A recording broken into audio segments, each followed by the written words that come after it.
Somebody turned the gravity up today. I am so tired, and it feels like I'm weighted down. This is also known as anemia. I'm going to bring this eye close to the camera and see if you can see the bruising that happens. Can you see how I have a black eye?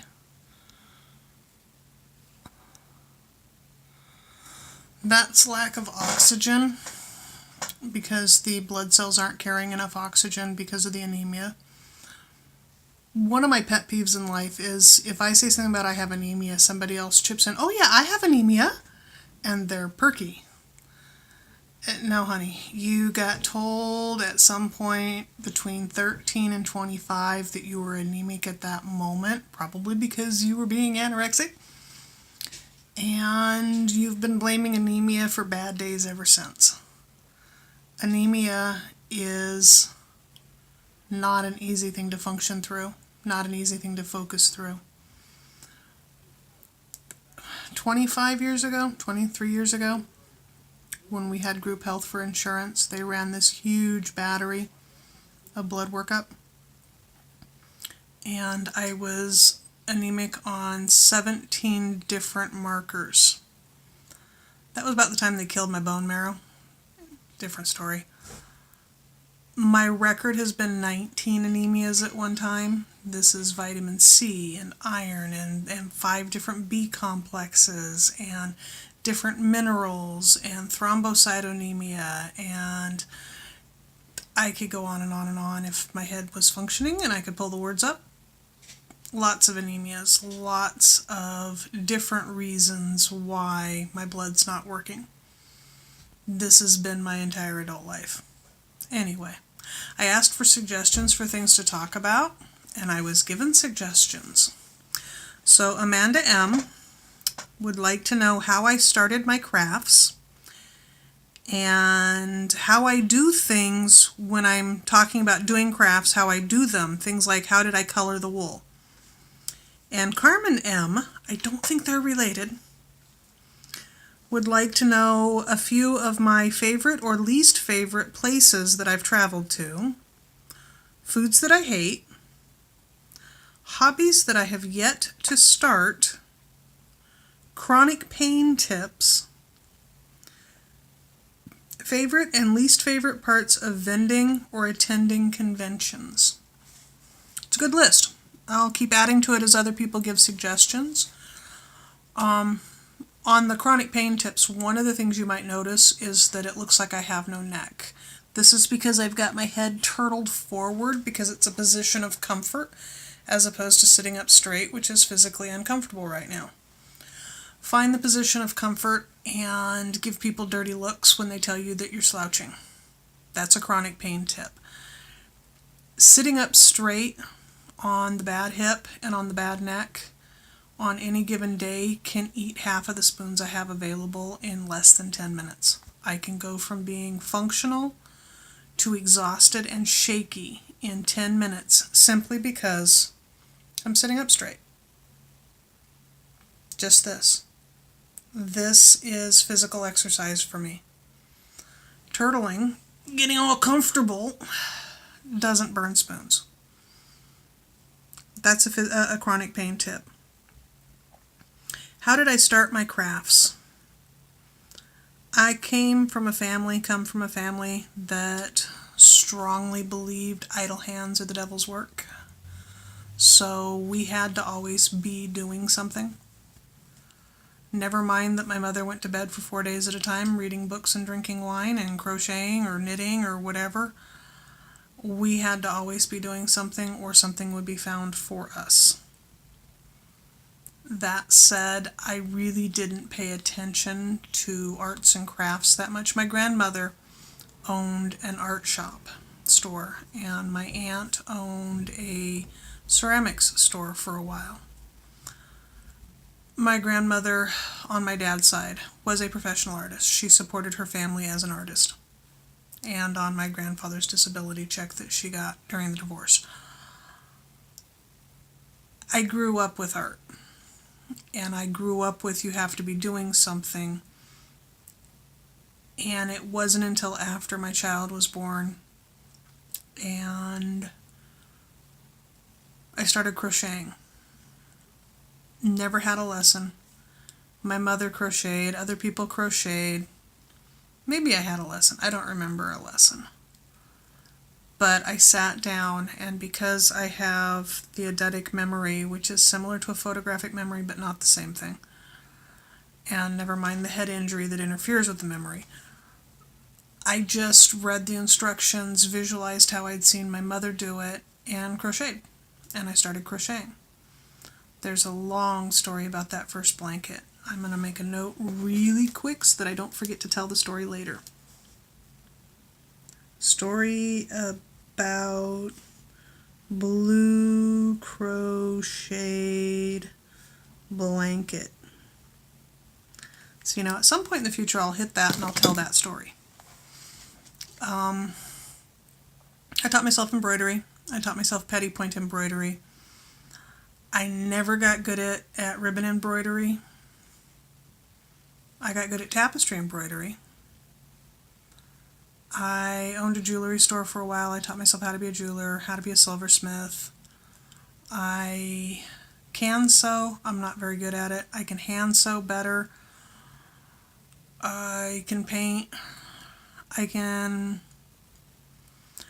I'm a perfectionist, so there's a lot of things I do that I don't show people because I don't think it's good enough, because it's not good enough. And then people in my life are like, oh no, that's beautiful, that's perfect. No, I know 7-year-olds who can do it better. I'm not showing this off.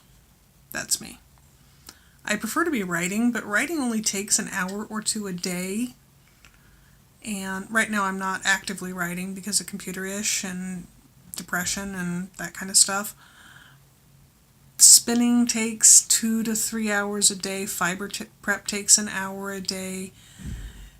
Beadwork takes an hour to 2 hours a day. It all adds up to a solid 8-hour day, and I'm treating it as a job. I'll come back to it, talk about it more, ask further questions. How I dyed the wools. Okay, so there's a lot of color dyes on the market that are very, very hostile to your kidneys and your liver. They're metals, they're toxins, they're just nasty. I don't use them. I use food coloring. Sometimes I use Kool-Aid. Most of the time I use food coloring. If you put 2 tablespoons of vinegar into a gallon of water and 1 bottle of food coloring, you get enough coloring to dye 4 ounces of wool. I'm going to be a little loud right now. Hey, Michael, come here. Because I asked you to. He goes, why? No, you shall not be on camera. I just need you to hand me a couple of those so I can show them off. The rainbow one and the yellow and red one. This is my favorite. If you're not going to be on camera, don't be on camera. The rainbow one, it's underneath the blue. And then one of the greens, it doesn't matter which one. So these are the ones that were hanging up the other day. Just hand it to me. Okay, so that's simply a bottle of green food coloring. It is not that Kelly green. I don't know why this camera comes in with those tones. You see? It's not that Kelly green. The camera's got some weird tones going on. That's simply a bottle of food coloring. It will spin up on the pastel side because these sections here are a lot lighter than they're showing, or like right there. Yeah, I got the angle right. So it'll spin up grass green, slightly under grass green on the pastel side. Sometimes the blue breaks out, and on one of the other ones the blue broke out. And what I mean when I say the blue broke out, when you put dyes into a pot, so say you have a pot and you put half a bottle of red and half a bottle of blue and half a bottle of yellow, you'd think you'd get brown or black, okay, mud. But what you get is a lot of brown, but red absorbs first. So the red will try to absorb before anything else absorbs. So all of these browns were red from the moment the dye hit the thing, okay? And yellow absorbed second. So everything that's green dyed yellow next. And the browns got hit with the yellow, because that was red and it got hit with yellow. There's a red. So everything green is where the yellow absorbed. And then an hour, 2 hours later, about the time you're ready to give up, trying to find a good patch, there we are, the blues start taking up. And the blues only try to take up where it's white. They really don't like taking up anywhere else, but they'll bond to the red. So you get the brown, shading almost to black, and then you get blues, and then you get some greens. This one turned out a lot more green than I thought it would, which I'm okay with that. It's my rainbow one. And when I spin it, because when you pull, let's see. Okay. So I pulled that out, and there's blue and brown that is pulled out, and it spins up into a solid blue-brown. The only place you're going to be able to see the colors is where the white comes through, and it should be a pretty yarn. I'll show it off when I ever get it spun.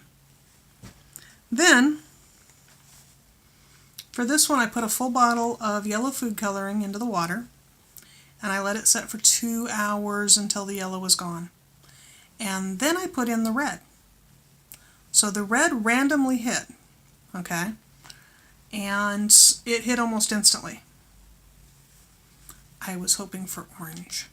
I really wanted orange. But it turned out cool, and it'll spin up orange.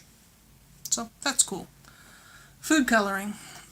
I use food coloring because dollar store food coloring is $1 a 4-pack, and that makes it 25 cents a bottle, as opposed to, say, going to the cheap grocery store. At the cheap grocery store, it's about $3 for a 4-pack. So it saves money that way. It's something that's not going to tax my kidneys. I have kidney disease, and I've got significant kidney reduction on one side. For about 10 years they said it was dead, and then they said it's not dead, and maybe it's dead, and I have kidney problems. I don't do anything that threatens kidneys, and I don't do anything that threatens liver, because I've had too many problems and I really don't want to go down that road. That's me. So Carmen's questions. Favorite and least favorite places I have traveled to. Way too long a list. Way too long. You have to understand that I hitchhiked half of South America, took a boat over to Cuba, took a boat back to Brazil, hitchhiked up to Texas. I traveled a lot when I was young and stupid. Places I'll never go back to. That's a good one. I'll never go back to Kansas. I will never, knock on wood, go back to Kansas. When we were traveling from Washington State to Pennsylvania years ago, I insisted that we route and miss Kansas, and it added 3 days to our trip. I will not go back to Kansas. That was the most depressing place I have ever been. I'm sorry if you're from Kansas and you like Kansas. The people were abysmal. There's no other word for it. I don't know why we should even listen to you. This is not the way we do it. Except with a Kansas accent, which I can't fake. They had a brain drain problem at some point in the past. They still have a brain drain problem. That's when all the young people move away and leave all the stupid people. No offense to people from Kansas, but I was there for 6 weeks once on an internship, and even the smart people were just... You know, morbidly obese is when you're so large that your weight starts impacting your health. I'm going to say they were morbidly stupid. Morbidly depressed. I don't know. It was an unpleasant place. I'll not go back. Favorite places? I want to go back to Cuba. I loved Cuba. I spent 3 months there, living on the economy, which is a polite way of saying without paperwork and without being there. Yeah, I love Cuba. I really, really enjoyed being there. It was a long time ago. Cuba's probably changed. I'd like to go see how it's changed. It was, for being a Soviet hellhole at the time, and I have no delusions about that, it was a Soviet hellhole. It was the very romanticized ideal of a human being. Just about every person I met was looking out for the other person, trying to help them get ahead so we can get ahead, so I can get ahead. Everyone there was focused on education, focused on, is it truth, is it fact, is it science? Focused on, okay, well, I've got this empty bottle that used to hold glue. I think I'll turn it into a music box for my daughter. Because they didn't have anything, for one thing. But everyone played a musical instrument. Everyone wrote poetry. Everyone was this idealized, Hemingway-esque, perfect person to the... Whatever their top level was, they were striving to be there. And I just really, really... I wish I hadn't left. I really loved Cuba. Is it still the same? Probably not. It's been a very long time. But I'd like to go back. I really would. When we had the opportunity to go to the Caymans a couple years ago, one of the positives for taking the job there would have been the ability to go to Cuba. The job in the Caymans was not takeable. It really wasn't. We'll go into that another time. I'll write that down.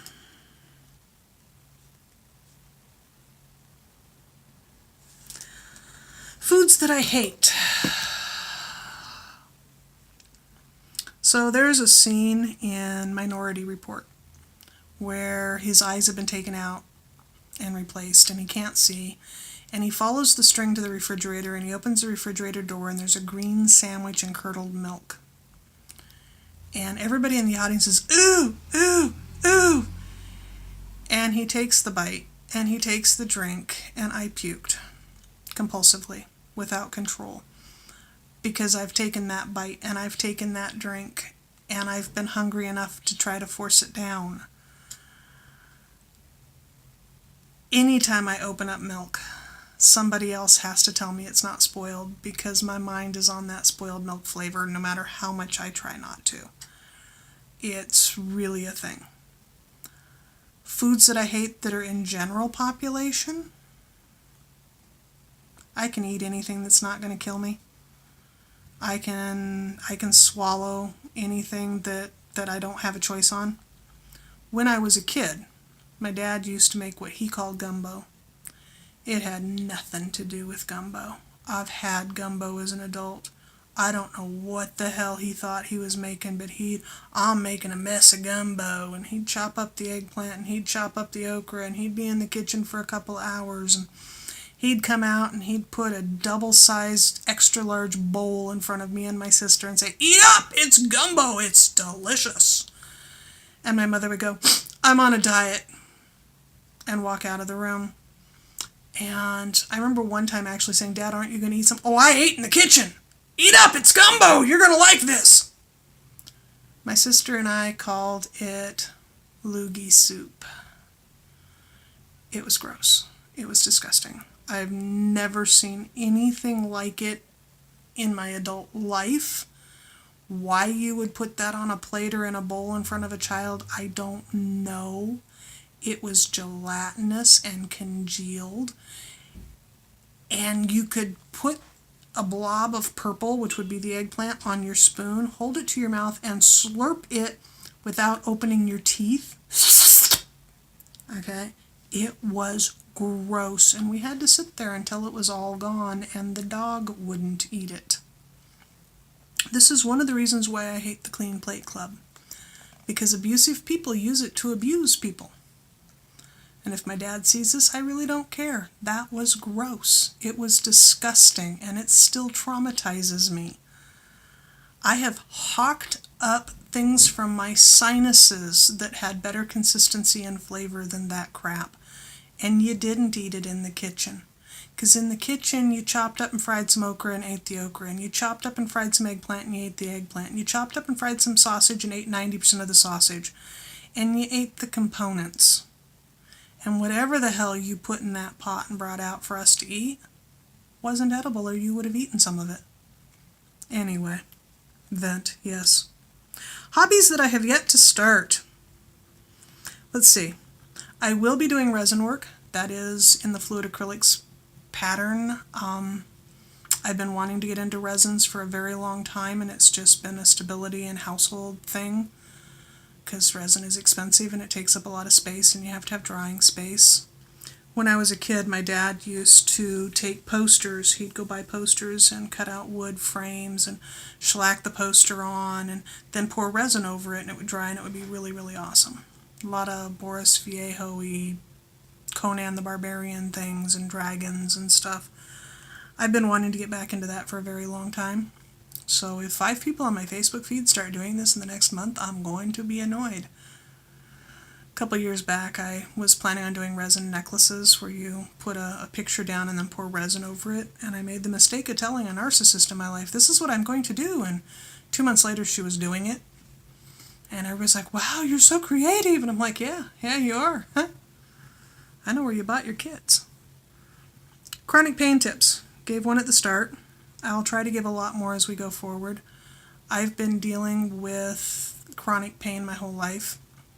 This arm is a reattachment, and every barometer shift since I was 9 or 10 years old has hurt like a son of a bitch. The jaws are rebuild. I can feel every barometer shift. The biggest thing with chronic pain, like I said the other day, is you can function through it. It's not pleasant. It's not happy. You can function through it. My struggle is I'm a bitch.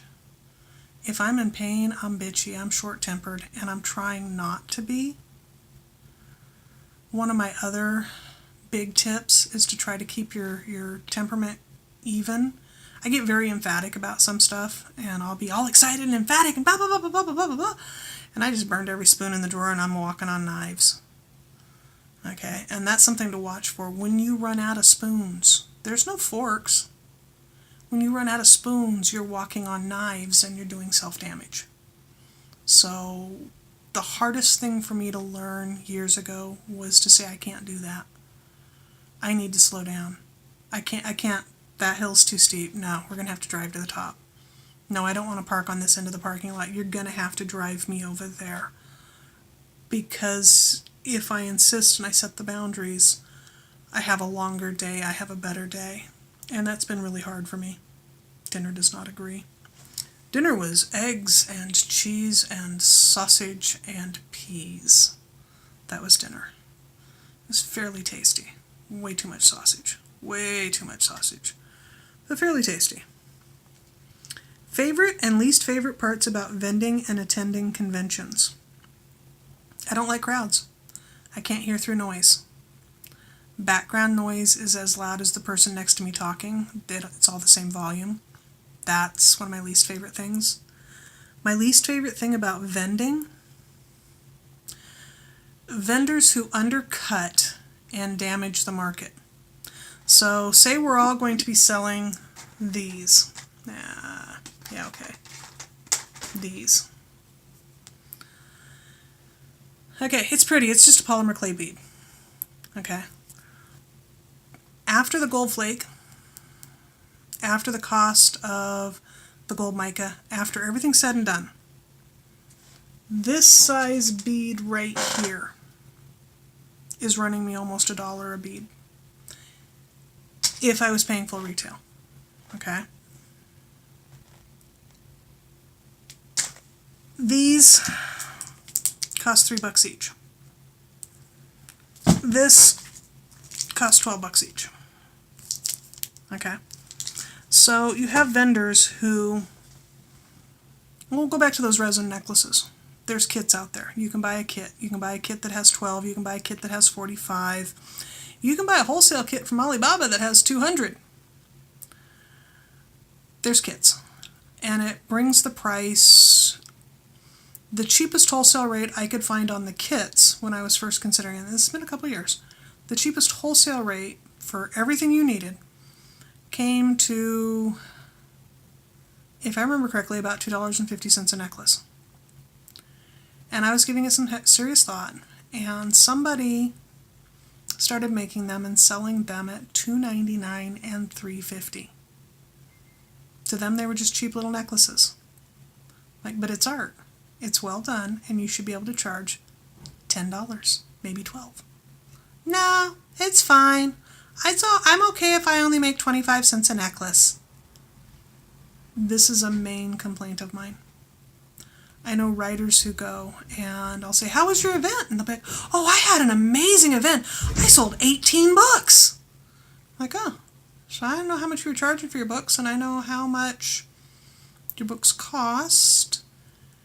And what you just told me is that you made $190. $190. Maybe $150. But the booth cost $100, and the convention, you had to eat here, and I know you stayed at the hotel, and the convention cost you $300 to $400. So why are you excited about selling 18 books? It just cut your expenses in half. It did not make you money. Oh no, I made $180. We're going to go out and have a party. It's a hobby. And hobby vendors and hobby writers are a pet peeve of mine. When you cut your books down, if a book costs $9 to order delivered and you're selling it for $10 or walking around the convention giving it away, then that fan comes to me and comes to the person beside me and says, well, his books are only $10. Why is yours $18? Because I paid for mine? That was my porg face, by the way. Hubby and I make porg faces at each other. Anyway, it's a pet peeve. It's a pet peeve when the canvas costs $5 if I buy it on sale on clearance, and with the paints involved, I'm out $10 to $15, and somebody's selling their paintings for $15 to $20. Which means for an hour or two of my work, I'm only going to get $1.75 on an average, if I match their prices. I like spinning. Yeah, I washed my yarns. I like spinning because not that many people spin, and if somebody starts bitching about the price, I can pull up an Etsy and go, look, that same skein is $35 on Etsy. Quit bitching. It's $20 here. Those are pet peeves. What do I like about conventions and vending? The people I meet. I've met some really cool people. I would like to be doing a lot more vending and conventions, but there's health and there's work and there's money, and I do not understand how people are going to 10 conventions a year and even 5 conventions a year. I've got friends that swear they're as broke as I am, and they're going to this convention and that convention and this convention and that convention, and it's like, how? How? I don't understand that. Least favorite part about paneling at conventions? The application form. I have serious anxiety about filling out application forms, and it results in me not going to some events because I hit that damn form and I'm like, I can't do it this week. I'll do it next week. I can't do it next week. I can't do it. I can't do it. And I can't. It's a barrier. It's me. I know it's me. I can't do it. Is anybody else noticing that I kind of look like Elvis right now? Is that my imagination? I need a haircut. This needs to get cut off. It really does. I've been trying to talk the husband into doing it and he won't. Anyway, that's the list. I'll probably go over each individual one in more detail later, and I've added 2 things onto the list. We're at 30 whole minutes, so yeah, having a list helps. I'll talk to you later. Bye.